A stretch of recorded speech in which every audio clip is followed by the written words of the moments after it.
This is a very special little story. Lisa got this little booklet in her stocking for her very first Christmas back in 1976. And through the years, Lisa, Lacey, Lindy, and I read it many times, and they really loved it. And I have been looking for a copy ever since I had grandchildren, so over 20 years. And I finally got one. So this is finally for my grandchildren. Squeaky's Christmas Surprise. Squeaky the Mouse is dropping by with this story just for you. He hopes your Christmas is merry and your New Year is lots of fun too. It was late Christmas Eve, and Squeaky the Mouse felt something strange going on in the house.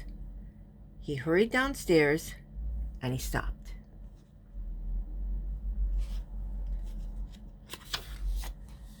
There's a tree growing right in the house. Now, how could that be? There were big bows and icicles hung high and low, and tiny striped candy canes all in a row. There were little red stockings and other bright things, and then Squeaky's favorite, popcorn on strings. I'll just help myself to that popcorn right now. Squeaky ran to the tree and crawled out on a bough. But just as he started to nibble a bite, he heard a slight noise and he saw a strange sight. A man with a long beard and bright twinkly eyes fell kerthump down the chimney. Squeaky stared in surprise. Who can that be? He's dressed all in red, and the frightened mouse wished he was home safe in bed. I know, thought Squeaky. I'll climb up the tree. When I'm standing on top, I'll be safe as can be. Up the branches the tiny mouse ran. He just had to escape from that odd little man. But as Squeaky scampered higher, the branches began to sway.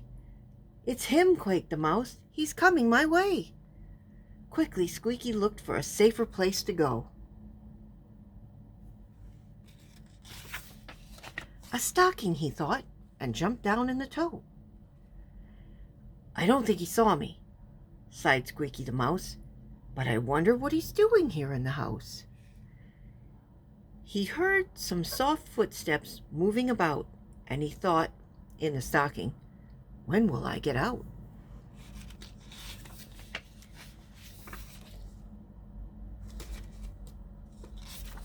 The footsteps came closer and closer and stopped. Squeaky's heart pounded and flippity-flopped.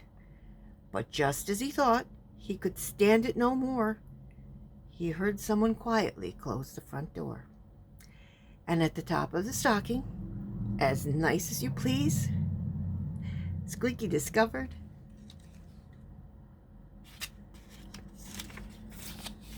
a big slice of cheese.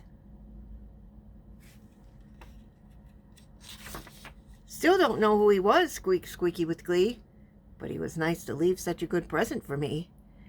And he thought, as he swallowed the very last bite, I'll always remember this wonderful night. Later, when Squeaky got ready for bed, he looked out and saw that kind man in red. He drove in a sleigh, and as he started to leave, he said, "Happy holidays, Squeaky. See you next Christmas Eve." I hope you enjoyed that little story. Love you guys.